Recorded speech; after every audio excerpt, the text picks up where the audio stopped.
हाय दोस्तों, कैसे हैं आप लोग। उम्मीद करते हैं भोलेनाथ की कृपा से आप लोग अच्छे होंगे।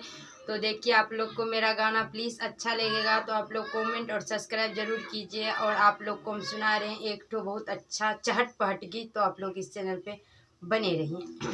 पिया परदेस गेल हमरा बिसरिए गेल, पिया परदेस गेल हमरा बिसरिए गेल, कि आहो रामा कौन नजरिया पिया के लागल के ना, कि आहो रामा कौन नजरिया पिया के लागल के ना, पिया परदेस गेल हमरा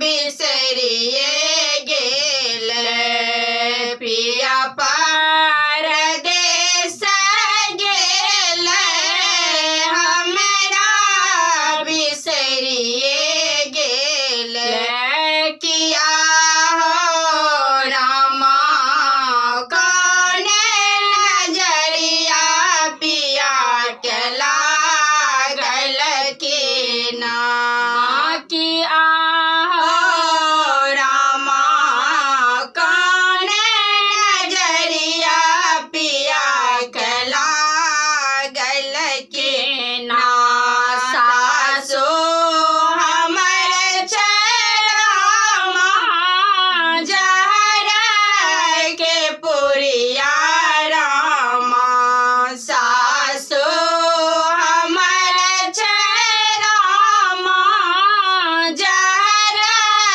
के पुरिया रामा, कि आहो रामा सासो नजरिया पिया के लगावल के ना, कि आहो रामा सासो नजरिया पिया के लगावल के ना, पिया परदेस गेल हमरा बिसरिए गेल, पिया परदेस गेल हमरा बिसरिए गेल, कि आहो रामा कौन सतनिया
हेलो दोस्तों, तो आप लोग को ये गीत अच्छा लगेगा, प्लीज़ आप लोग कमेंट सब्सक्राइब जरूर कीजिए। आगे वीडियो में फिर मिलेंगे। नमस्ते।